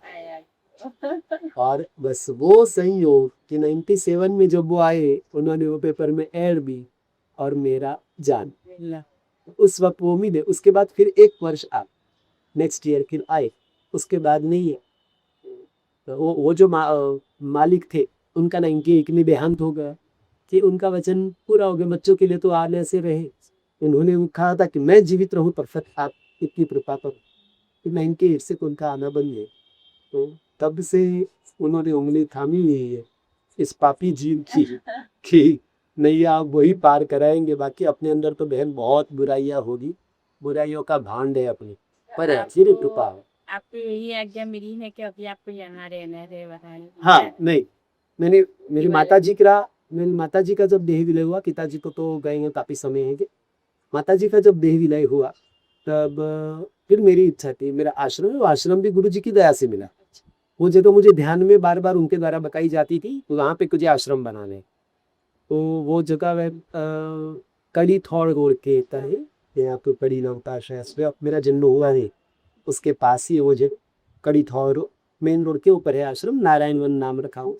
मेरी खुद की नारायण के प्रति ज्यादा श्रद्धा है, क्योंकि हमारे गुरु जी कहते हैं हरि और हर एक ही, दोनों में भेद कभी भी माना आप भूल जाना, दोनों में से कोई कृपा करेगा, ना माता जी करेगी, ना हरि करेंगे, ना हर करेंगे, पर है मेरी श्रद्धा श्री हरि विष्णु के प्रति ज्यादा है।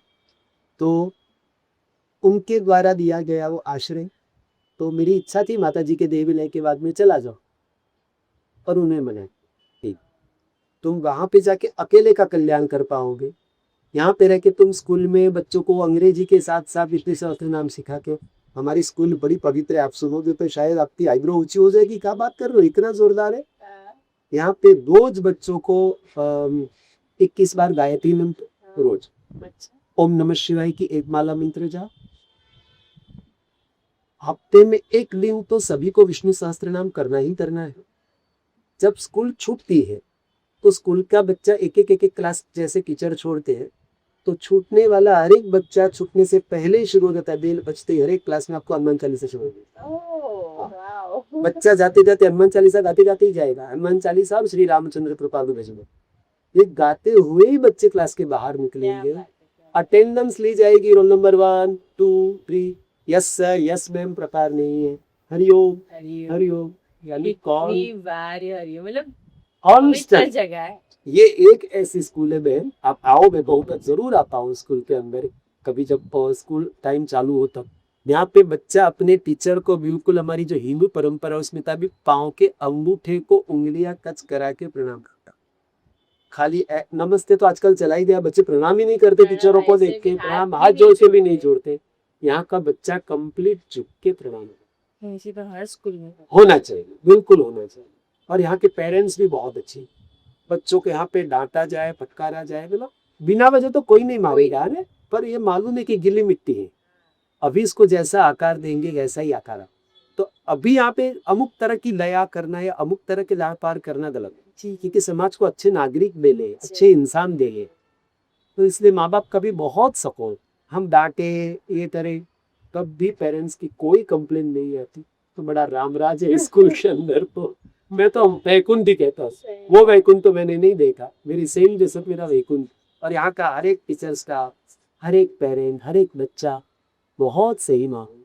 ये पूरा एरिया ही प्रभु कृपा से देखो, बड़ा अच्छा आज भी हम ये स्कूल की छत पे ही बैठे और रात के टाइम को शूट है। हाँ, यही सेम दोस्त जिसकी छत पे अभी अपने शूटिंग ले रहे हैं, यही वो बड़ी तभी के जगह में। समय नहीं था और हमें मिलना ही था और शूट करने हाँ, का, आपको भी कल ऋषिकेश जाना है। बात करनी ही थी, तो कि जैसी शिक्षक से जैसे प्रभु की इच्छा, था प्रभु की नेचर में बैठ गए, खुले आकाश में बैठ हाँ, गए आज। और दिन भी कितना रथ यात्रा है। रथ यात्रा। हमारी स्कूल रथ, आप सोचोगे इंग्लिश मीडियम स्कूल है ना, थ्रू आउट बच्चे थ्रू आउट इंग्लिश बोलते, इंग्लिश से कोई कॉम्प्रोमाइज नहीं बच्चे। मैंने कहा ना कि स्कूल में हमारे हाथ नीचे पड़े हुए, आपको ये मालूम होगा कि क्रिकेट टीम में तो 11 विकेट सर या बच्चे 22-25 होते हैं। खेल हर कोई नहीं सकता, पर टीम तो उतनी बड़ी बनी होती है, एक आधा हट जाए तो दूसरे को लिया जाता है, वो भी संख्या ज्यादा है, 22-25 होते हैं। गरुड़ कमांडो तो कितने कम होते हैं, इस स्कूल के स्टूडेंट गरुड़ कमांडो, मतलब बहुत ऊंची ऊंची पोस्ट पे, विदेशों में है, भारत में, भारत के अलग अलग शहरों में, और वही संस्कार। तो नींव ही संस्कार है, नींव यहाँ से यहाँ बहुत जैसे ही अच्छी रिसेस होती है। पड़ेगी आप देखोगे बच्चा लंच बॉक्स का ढक्कन खोलेगा, हर कोई ओम सहना भवतु सहनो भुनक्तु, जबकि गुरुकुल नहीं है, हाँ नाम से ही तो सब है। हाँ, नाम अलग है। मैं भी पहले आपने स्कूल का एड्रेस दिया, मैंने कहा, स्वामी जी है, अलग है। और मैं सोचो आप, मतलब कोई भी सवाल नहीं अंदर से स्वाभाविक है आता ना, स्वाभाविक है। यहाँ पे जो नए एडमिशन आते हैं उन लोगों को कैसा लगता है कि सेंट जोसेफ स्कूल है, यहाँ का प्राइमरी सेक्शन का ये प्रिंसिपल आदमी बाबा जी के वेश में है। हाँ। कुछ विचित्र लोग होते, हिंदुओं के हिंदू कहलाने के लायक नहीं होते, ऐसे लोग तो पूछते रहिए तची तमें आवा कपड़ा पहरी ना हो। तो तुमको क्रिश्चियन स्कूल के अंदर बड़ा फादर फादर चलता है, हाँ। तो तुमको एक संत नहीं चलता हिंदू स्कूल के अंदर? उनका गर्व होना चाहिए, उनको अगर गर्व है। हाँ। वो कॉन्वेंट स्कूल का एक बच्चा और उसके माँ बाप अगर दुनिया को गर्व से कहते हैं कि बच्चे को तो फादर बॉस्को पढ़ाता है, फादर ये पढ़ाता है, तो फिर एक हिंदू को क्यों ये गर्व ना हो कि हमारे बच्चों को भी अंग्रेजी पढ़ाने वाला एक संत है। ना, तो अपने धर्म की थोड़ी सी मैं बुराई करूंगा कि हमें अपने धर्म की बहुत बुराई की, संतों के बारे में बुरा बोलना, संतों के ऊपर कमेंट्स पास करना, मीडिया में कुछ भी छाप देना, और पब्लिक को मीडिया की बातें मानती भी, जबकि बहुत गलत है। तो ये बात है, इसका थोड़ा दुख रहता है। बाकी हमारी सेल दोस्त को हमारा वैकुंठ है। और एक लास्ट क्वेश्चन है कि गुरु क्यों होना चाहिए और गुरु का क्या महत्व है एक इंसान की लाइफ? समय अवधि कम है, हाँ, कभी अपने बड़ा करेंगे पॉडकास्ट सच में बताऊंगा, पर अभी ये जरूरी है एक सचोट जवाब दे दे जो मुझे मेरे गुरु जी के द्वारा प्राप्त हुआ। हर एक व्यक्ति जब तक गुरु मंत्र नहीं मिला, अपने धर्म में ऐसा कहते हैं कि निगुरा मरना पाप, कि मृत्यु आए उसके पहले हर किसी को गुरु कर देना चाहिए। और शास्त्र ये कहता है कि गुरु कोई सन्यासी होने, संसारी। अच्छा, रियल शास्त्र में आपको बता वो तय, उनकी मैं बुराई नहीं कर रहा, सभी पूजनीय है, पर जिसको कोई खुद का स्वार्थ ही नहीं, जिसके अपने बच्चे नहीं, उनके लिए मत माया है, कभी तो बांधेगी कि मुझे इतने फॉलोवर्स है, कल जाके मेरे बच्चे में गट्स नहीं है, कलीबर नहीं है, मैं इसके लिए कुछ व्यवस्था करके जैसे आएगा आता है कि भाई मेरे पीछे इसका कौन। तो बहुत सबर के स्वार्थ की दुनिया, इसलिए कहते कि गुरु परंपरा में ये नहीं चलता। तो गुरु कोई सन्यासी साधु। दूसरी बात, गुरु का काम चापलूसी है। गुरु खरी खरी सुनाएगा। गुरु नीम का पेड़ है, आपको डायबिटीज है तो वो शक्कर मिर्च खिलाएगा, वो आपको नीम नहीं खिलाएगा, आपको अच्छा लगे चाहे ना लगे। दुश्मनी आपसे नहीं, आपके अंदर के रोग से।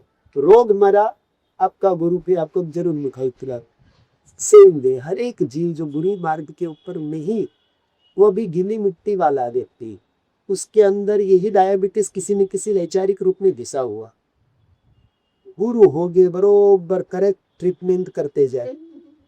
और मैंने आप तो जान के शायद आश्चर्य हो गया, तो आप धार्मिक हो यानी आपको इस बात में विश्वास भी होता पूरा। हमारे 6 दुश्मन कहे गए, इन्हें बाहर हमारा कोई दुश्मन है ही नहीं। काम, क्रोध, लोभ, मोह, मद और मत्सर। मेरे कर्म पूज्य गुरु जी जो हिमालय वाले हैं ऐसा हमेशा कहते हैं कि बच्चा, सबसे बुरा अगर कोई दुश्मन है नहीं 6 में, वो है अहंकार, अभिमान।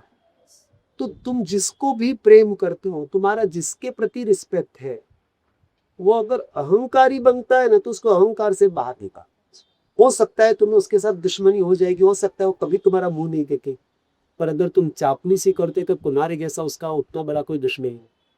उसको बताओ, वो बेचारा अनजान है, उसको मालूम ही नहीं है क्या हरकतें कर रहा। और इसलिए मैंने जो भी कहा, हमारे गुरुजी डांटते रहते हैं, उनको कहीं पे लगे कि इसने दिन भर में ये क्रिया की, ये इसको नहीं पता चल रही, पर ये सूक्ष्म अहंकार की तरफ ले जाएगा, तो इसको डांट फटकार के ही होगा, वहां के प्यार से काम नहीं चलेगा। और उनका खास कहना ये है कि तुम्हारी गलती बताने वाले जैसा दुनिया में तुम्हारा अच्छा शुभचिंतक कोई नहीं है। जो तुम्हारी गलती बताए उसको तो हाथ जोड़ के कहो भाई तेरी खूब कृपा, मेरे जीवन में तू प्रभु मरीते आया, ये चीज मुझे मेरी बुराई नहीं दिखाई दी, किसी ने नहीं बताई, तूने तो बताई। तो जब ये स्वीकार करने की आ गई, तो ऐसा समझो अध्यात्म क्षेत्र का आधा प्रवास तो ऐसे ही हो गया। ऐसे फिर प्रभु बहुत दूर नहीं, फिर प्रभु बहुत दूर। तो ये काम है दी, तो बड़ी महत्ता है जिनकी। बाकी तो जितना बोलो उतना कर के लिए तो पॉडकास्ट एक नहीं कितने भी हो सकते कितने भी हैं। कितने तो भी। ऐसा है कि अभी मुझे तो बहुत सारे अंदर सवाल आ रहे हैं आध्यात्मिकता के लेके। आपके अंदर इतने सारा ज्ञान भी है, प्रभु का है, विद्या गुरु है, का सब दिया है, कुछ मेरा है। नहीं, रेडीमेड है, ये हाँ, कमाया। मतलब वही देखो, मुझे तो इतने सारे माइनस हैं। तो ऐसा ही है कि जो अपने अंदर है वो बोलते कि हम नहीं है, वो ही सच है, ऐसा है। पर अगर जैसे आपने बोला कि अहंकार थोड़ा शिक्षण भी आ गया, हाँ, वो हम नहीं नहीं पता अब में चलता। है ना मेरे में है, ये मैं नहीं। और हम करने वाले यस जो होते यस, हैं ना वो कभी आगे नहीं आ सकता। ये मैं जो डुबाता है ना, वो कोई नहीं डुबाएगा, कोई नहीं। लेकिन रावण का एग्जाम्पल हम जानते हैं, इस लेवल का था वो, उसको डुबाया उसकी मैं ने। सीता माता का हरण भी उस मैं की वजह से किया कि मैं ज्यादा हावी हो गई। मैं जितना डूबेगा उतना वो आएगा, जहाँ मैं हूँ वहाँ वो वो नहीं, नहीं और जहाँ वो आया थे मैं। सर तू है वहाँ। सर खूब खूब धन्यवाद। और दूसरा पॉडकास्ट जल्दी करेंगे, मैं प्रवास से वापस आऊंगी और आप भी यहाँ होंगे, तो हम जरूर पक्का जरूर, मिलेंगे। और खूब शुभेच्छा बहुत आपकी। सारी मुझे अभी भी बात करनी है। आज का पॉडकास्ट तो अपने मेरी स्कूल मेरे भाई पुंट के यहाँ पे किया। अगली बार अब आश्रम पे आइए, आश्रम पे। आश्रम पे करेंगे। गुरु जी की ली हुई जगह है, और जहाँ पे यहीं से आइए। होगा 6-8 महीने पहले उन्होंने मुझे संकेत दे दिया था, वहाँ पे मातृ मेरा श्री विग्रह में। तो एक मन में होता है कि भाई सब जगह पे तो मार्बल जाओ है, तो जिस तो भाग्य को बहुत साल पहले 2015 में पूछा था गुरु जी, मतलब मुझे श्री विग्रह वो की कर पत्थर का बोलना नहीं चाहिए, पर बोलना जरूर इसे कह रहा हूँ कि पाषाण का श्री विग्रह है यहाँ पे, प्रभु का कब बताएगा। तो बहुत बुरी तरह से डांट दिया, फालतू की पंचायतें बंद कर, तुझे कहा है ऊपरी पूजा किया, पर जब समय आएगा हम तुमको बता देंगे। और फिर उन्होंने 2024 के अक्टूबर नवंबर महीना था, तब ध्यान ने कहा कि बच्चा तुमने तो वो पूछा था ना पाषाण का श्री विग्रह कब लेना है, गंगा मैया में चले जाओ, अप्रैल महीने में पहुंचना है, ट्रेन से उतरते किसी आश्रम में नहीं जाना है, सीधा गंगा में डुबकी लगाओ, चाहे रात हो गई हो, प्लेन से जाओ, ट्रेन से जाओ, बस से जाओ, किससे भी जाओ, आश्रम में नहीं, अपना बोरिया बिस्तरा लेके पहले वहां पे गणेश घाट के ऊपर जाओ, गंगा में डुबकी लगाओ, जैसे जमीन पे हाथ डालोगे तुम्हें इतना तक की मृत्यु मिलेगी। वैसा ही हुआ। मेरे सारे शिष्य, हमारे कुछ टीचर्स मेरे आए थे वहाँ पे, बहुत तो सबने देखा हो बेहतरी वहाँ पे ही रास्ते बड़े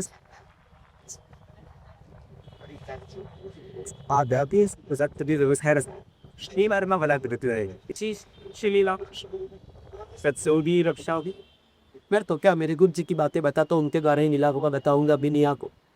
पर आनंद आता है। ध्यान करवाता हूँ, ध्यान करवाते कीर्तन करते और यहाँ कीर्तन के साथ सत्संग का बाद में भोजन प्रसाद थे सबको तो टुदाई। ये हमारे व्यूवर्स से आपसे जुड़ना चाहते हैं तो मैं आपके एड्रेस शेरखा चौकड़ी के पास है। यहाँ से आप अहमदाबाद बोता के रास्ते से अगर चले जाओ तो लूबी सर्कल आता है, अगर रूम रोड से जाओगे तो लूबी सर्कल आता है। जाइडस और इसके बाद केरी हॉस्पिटल से सीधा जाओ तो कलोन साइड नहीं जाना है ना, ही हरादत साइड जाना है। आप इधर के साइड जाओगे ओपक साइड तो लूबी सर्कल आता है, लूबी सर्कल राइट है जाना का, सीधा जाना है कहीं पे नहीं सोने से तो वायुसेना सर्कल आए कपकाबर वायुसेना से वहाँ से आगे जाओगे तो आएगा खातरत चौक। खातरत में कोई बोलना नहीं, सीधा जाना है, वो आएगा आपका और वो थर्ड वर्ड सेंचुरी के लिए आपको जाना है तो लेफ्ट हैंड साइड मुड़ रहेगा और गुरु जी के इस आश्रम की तरफ होता है तो राइट हैंड साइड मुड़िए, आधी मिनट के डिस्टेंस पे ये गणपति मंदिर उनका ही है सब, मेरा तो कुछ नहीं है, जो है उसका ही दिया हुआ है।